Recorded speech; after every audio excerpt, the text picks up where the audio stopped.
এই ভিডিঅ'টোত ক্লাছ 9ৰ গণিতৰ প্ৰথম অধ্যায় সংখ্যা প্ৰণালীৰ অনুশীলনী 1.2ৰ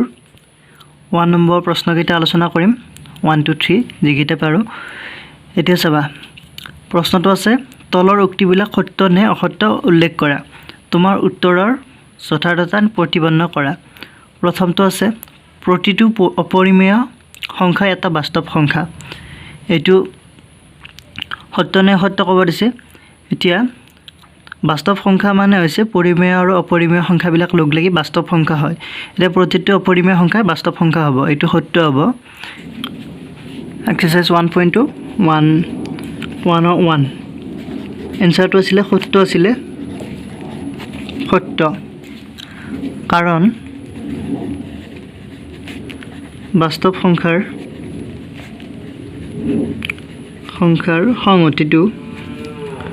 সংহতি মানে বাস্তৱ সংখ্যা যিখিনি গোটেইখিনি হেতু বুজাইছে সংহতিটো পৰিমেয় আৰু অপৰিমেয় সংখ্যাৰে গঠিত এখিনি লিখিলে হ'ব পৰিমেয় আৰু অপৰিমেয় সংখ্যাৰে গঠিত সেইভাবে প্ৰতিটো অপৰিমেয় সংখ্যাই বাস্তৱ সংখ্যা হ'ব এতিয়া 2 নম্বৰটো চাও সংখ্যাৰ দেখা প্ৰতিটো বিন্দুৱে √m আৰিৰ য'ত m এটা স্বাভাৱিক সংখ্যা এটো সত্য হ'ব কাৰণ √m আৰিৰ সংখ্যাবিলাক ইয়াত যদি আমি -3 বহাও তেতিয়া হেতু স্বাভাৱিক সংখ্যা নহব বুজি পাইছা m স্বাভাৱিক নহব ইয়াত আমি -2 বহাব পাৰো বুজি পাইছা মাইনাস থকা সংখ্যাবিলাক স্বাভাৱিক সংখ্যা নহয়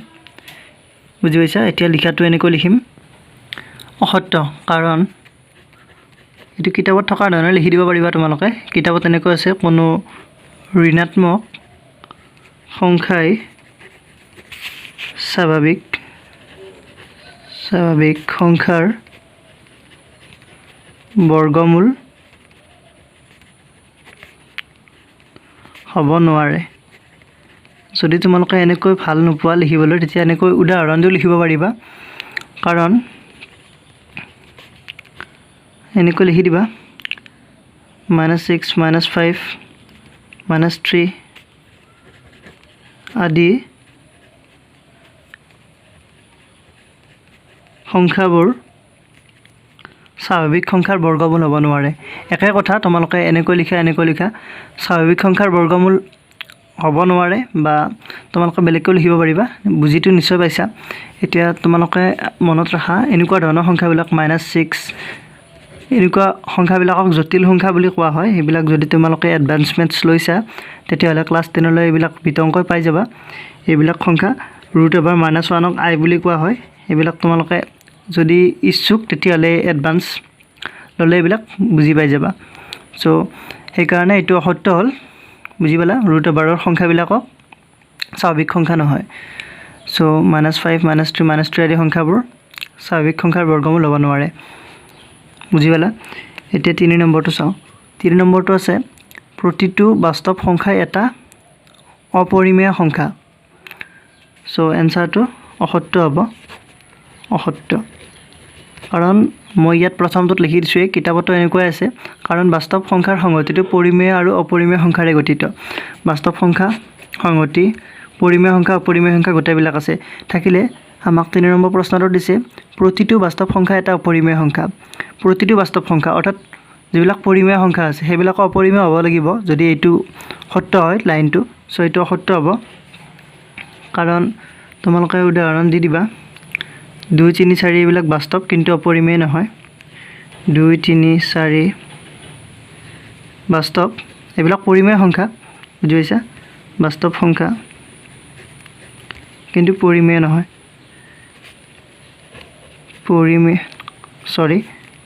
অপৰিমেয় নহয়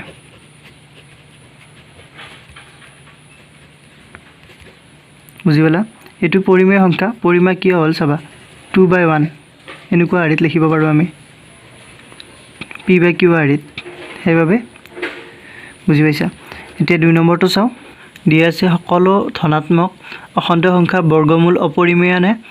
যদি নহয় তেনেহলে এটা সংখ্যাৰ উদাহৰণ দিয়া যাৰ বৰ্গমূল এটা পৰিমেয় সংখ্যা প্ৰশ্নটো ভালৰে চাবা সকলো ধনাত্মক অখণ্ড সংখ্যা আমি যিবিলাক সংখ্যা আছে 1 2 3 4 5 সেইবিলাক সকলো ধনাত্মক অখণ্ড সংখ্যাতে পৰিব সেইবিলাক সংখ্যাৰ বৰ্গমূল অপৰিমেয় কি সুধিছে অৰ্থাৎ টু সলিউশন অৰ্থাৎ বস্তুটো বুজি পাইছা তোমালোকে 2 √2 √3 √4 √5 এনেকুৱা আমি যিবিলাক ধনাত্মক অখণ্ড সংখ্যা আছে সেইবিলাকৰ যদি আমি বৰ্গমূল লওঁ এইবিলাক √2 অপৰিমেয় আমি জানো √3 অপৰিমেয় √5 অপৰিমেয় এইবিলাক সংখ্যা সকলো অপৰিমেয় নে সুধিছে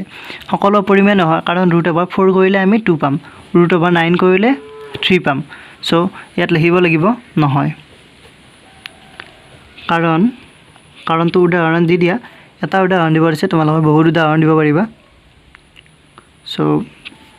কাৰণ √4 = 2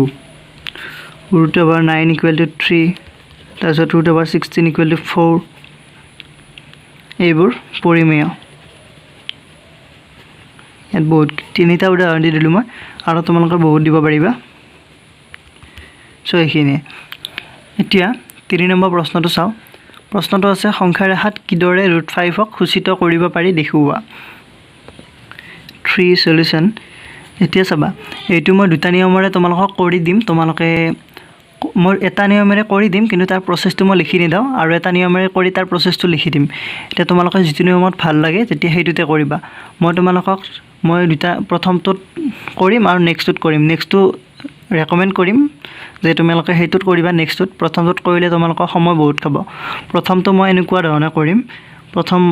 মই ইয়াত এটা ভিডিও আগতে আপলোড দিছো ভিডিওটো চাবা তোমালোকে √2 এক্সাম্পল 3 আৰু 4 √2 আৰু √3 সংখ্যাৰ ৰেখাত কেনেকৈ উপস্থাপন কৰা হয় এইটো নিয়মেৰে মই এটা √5ক উপস্থাপন কৰিম তাৰ পিছত হেতু তোমালোকক চিত্ৰটো আঁকি দেখুৱাম কিন্তু প্ৰচেছটো তোমালোকে লিখি লবা যদি হেতু কৰিব বিচাৰা তাৰ পিছত আৰু এটা প্ৰচেছ দেখুৱাম হেতুটো তোমালোকে কৰিব পাৰিবা মই চাবা এতিয়া প্ৰথমতে ছবিটো আঁকি লওঁ তাৰ পিছত কম এইটো চোৱা প্ৰথমতে মই সংখ্যাৰ ৰেখাডাল আঁকি লৈছো তাৰ পিছত আমি আগতে যেনেকৈ কৰিছিলো √2 হেতু উলিয়াইছো হেতু √2 ইয়াত এক একক আৰু ইয়াত এক একক এটো a b এনেকুৱাকৈ নাম দি লৈছো c d এটো এক একক লোৱাৰ পিছত এটো পাইথাগোৰাছৰ সূত্ৰ ইউজ কৰিছো প্ৰথমতে টু √1² + 1² সো 1 + 1 = √2 এটো হল এতিয়া নেক্সট আকৌ আমি এটো ত্ৰিভুজ লৈছো এটো o2 সৰি এটো -1 -2 o2 ইয়াত হ'ব লাগিছিল সো এটো 1 2 3 4 5 বুজি পাইছা সো এতিয়া নেক্সট আমি এইটো ত্ৰিভুজ লৈছো OBC ত্ৰিভুজৰ পৰা আকৌ এইটো 90 ডিগ্ৰী কৰিব লাগিব তোমালোকে হেতু মই আগত বুজাই দিছো তোমালোকে চাই লবা ভিডিও কেইটা এটা ভিডিও আছে আগত √2 আৰু √3 সংখ্যাৰ ৰেখাত উপস্থাপন কৰাটো সো এইটো 90 ডিগ্ৰী কৰিলো কৰাৰ পিছত আকৌ এইটো সূত্ৰ ইউজ কৰিছো এইটো OC উলিয়াইছো OC উলিয়াতে আমি পালো চাবা √2 দিয়াৰ পিছত √2 whole square plus 1 square √2 whole square মানে 2 + 1 3 সো √3 হৈছে এটো √3 তাৰ পিছত আকৌ এইখিনি 1 একক বঢ়াই দিছো ইয়াত আকৌ বঢ়াই দিয়াৰ পিছত আকৌ OCD ত্ৰিভুজ লৈছো OCD ত্ৰিভুজৰ পৰা √3 স্কয়াৰ কৰিছো √3 square plus 1 square so √3 square কৰিলে 3 + 1 4 হৈ যাব সো এটো √4 এইখিনি যদি ইয়াত এনেকৈ আনো ইয়াত 2 ত পৰিব তোমালোকে কৰি চাবা সো এটো 2 নেক্সট আকৌ আমি √4 পালো √4 পোৱাৰ পিছত এবাৰ আকৌ 1 একক বঢ়াই দিছো আকৌ ইয়াত বঢ়াই দিয়াৰ পিছত এবাৰ চাবা √4 হোল স্কয়াৰ বা 2 স্কয়াৰ দিলে হ'ব √4 = 2 √4 whole square plus 1 square so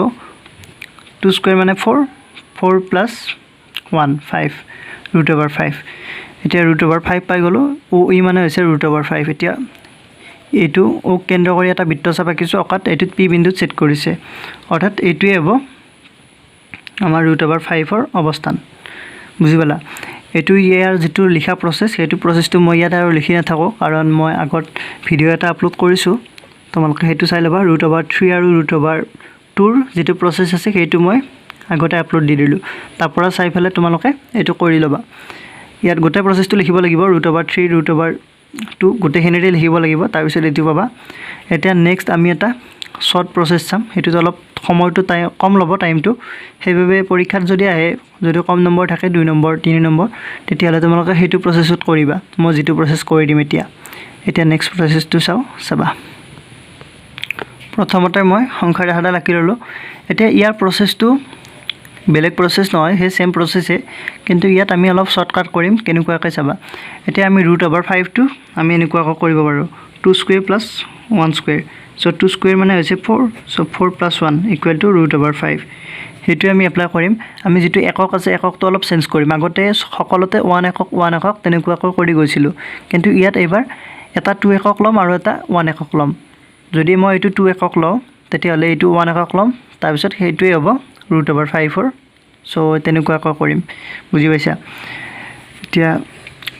তোমালোকৰ মনত হয়তো প্ৰশ্ন আহিব পাৰে যে আমি যেটো একক চাবা ইয়াত ত্ৰিভুজটো এনেকুৱা হ'ব এইটো যদি মূলবিন্দু হয় 2 একক হ'লে এইখিনি হ'ব তাৰ পিছত 1 একক এইখিনি সো ইয়াত এনেকৈ এটা ল'ব √5 তাৰ পিছত এনেকুৱাকৈ আঁকি দিম তোমালোকৰ প্ৰশ্নটো হ'ব পাৰে যে তোমালোকে এইটো এককক লৈ এইটো 2 একক ল'ব পাৰিবা নে নাই নিশ্চয় পাৰিবা কাৰণ আমাৰ সূত্ৰটো তোমালোকৰ মনত আছে অতিভুজ স্কয়াৰ ইকুৱেল টু লম্ব স্কয়াৰ প্লাছ ভূমি স্কয়াৰ সো অতিভুজৰ মান আমি √5 ভিতৰতে পাম এইটো তোমালোকে উলট পালট লিখিলেও তোমালোকে সেম √5 এ পাবা সো হেতু কনফিউজ মাৰি দিলো মই তোমালোকৰ এতিয়া চাবা ইয়াত 2 একক লম 2 একক লৈ ইয়াত 90 ডিগ্ৰী কৈ চাব লাগিব তোমালোকে হেতু কটা কম্পাস ব্যৱহাৰ কৰি ইয়াত পুৰা সিধা কৈ 90 ডিগ্ৰী আকিবা মই আৰু লিখা প্ৰচেছ ইমান দেখুৱাই থকা নাই সো ইয়াত মই কিলোমিটাৰ তাৰ পিছত এইটো সংযোগ কৰি দিম চাবা এতিয়া দেখিছা মই এডাল সিধাকৈ আকিছো 90 ডিগ্ৰী হোৱাকৈ ইয়াত 90 ডিগ্ৰী হ'ব লাগিব এটো কম্পালসৰি কাৰণ মই তোমালোকক আগতে কৈছো এতিয়া কলো এটো সমকোণী ত্ৰিভুজ হ'ব লাগিব কাৰণ যেটো পাইথাগোৰাছৰ সূত্ৰ আছে আমি কেৱল সমকোণী ত্ৰিভুজৰ ক্ষেত্ৰতে ইউজ কৰো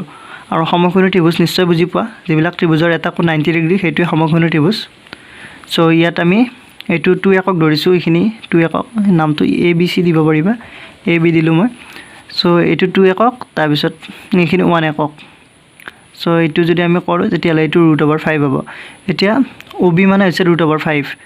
এইটো আমি এটা ও কেন্দ্ৰ কৰি বৃত্তচাপ লম লোৱাৰ পিছত যত কটাকটি কৰিব সেইটোৱে হ'ব √5 ৰ অৱস্থান বুজি পাইছা এতিয়া এইটো ললো নেক্সট ইয়াত লব লাগিব ভালদৰে লবা জোখটো সো ইয়াত পৰিছে সো এইটো P বিন্দু নাম দিলো P বিন্দু হ'ব √5 ৰ অৱস্থান লিখাখিনি এনেকৈ লিখিবা চাবা লেট ধৰা হল OA ইকুৱেল টু 2 একক তাৰ পিছত AB ইকুৱেল টু 1 একক তাৰ পিছত এটা আকিছো OB সংযোগ কৰা হল তাৰ পিছত আৰু তোমালোকে এটা লিখি দিব পাৰিবা OA পাৰপেন্ডিকুলাৰ টু AB অৰ্থাৎ OA AB টু লম্ব হৈছে কাৰণ 90 ডিগ্ৰী হ'ব লাগিব সো হেতু লিখি দিছো লম্ব হবে আকা হল বা এনেকৈ লিখিলে হ'ব এটো বুজি পালা এতিয়া আমি এটাকে সমকোণী ত্ৰিভুজ OA B ৰ পৰা সমকোণী ত্ৰিভুজৰ সিম্বলটো এনেকুৱাকৈ লিখিব পাৰি সো OA B পৰা আমি পাম অতিভুজ স্কয়াৰ ইকুৱেল টু লম্ব স্কয়াৰ প্লাস ভূমি স্কয়াৰ লম্ব মানে AB ভূমি মানে OA সো আমাক OB লাগে স্কয়াৰটো নালাগে সো এটো আমি এনেকুৱা হৈ গল এটো স্কয়াৰটো উঠাই দিলো দুইফালে স্কয়াৰটো উঠোৱাটো তোমালোকে নিশ্চয় বুজি পোৱা সো এটো হল next AB square plus OA square এতিয়া implies OB equal to √AB square AB মানে আমি AB ধৰিছিলো 1 একক সো 1 স্কয়াৰ মানে 1 এ হ'ব একেবাৰে পাতি দিলো OA স্কয়াৰ অৰ্থাৎ 2 একক 2 স্কয়াৰ মানে 4 ইকুৱেল টু √5 OB √5 পালো সো এইখিনি ইয়াত লিখি দিব লাগিব এটাকে কম্পাসৰ সহায়ত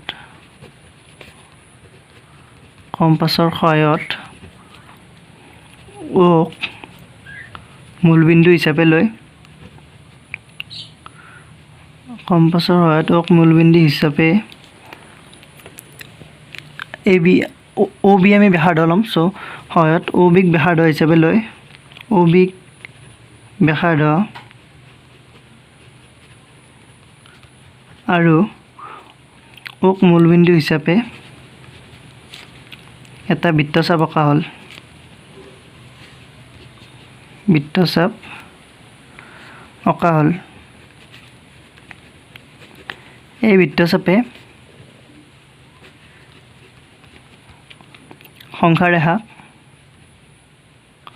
সংখ্যাৰেখাক পি বিন্দুত ছেদ কৰে।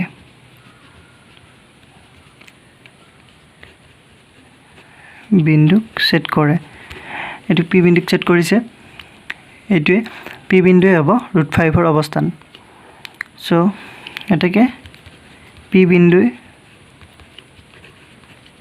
√5ৰ প্ৰস্তাৱত দিছে √5ক সূচিত কৰিব পাৰে। চ' পি বিন্দু √5ক সূচাইছে বা পি বিন্দুৱে √5ৰ অৱস্থান নিৰ্ণয় কৰিছে, তেনেকৈ লিখিবা। এইখিনিয়ে নিশ্চয় বুজি পালা। আজি ভিডিঅ'টোত এইখিনিয়ে। যদি ভিডিঅ'টো ভাল লাগিছে লাইক কৰিবা, কমেণ্ট কৰিবা, শ্বেয়াৰ কৰিবা আৰু তোমালোক যদি মোৰ চেনেলটোত নতুন তেতিয়াহ'লে চেনেলটো ছাবস্ক্ৰাইব কৰি ল'বা। Thank U.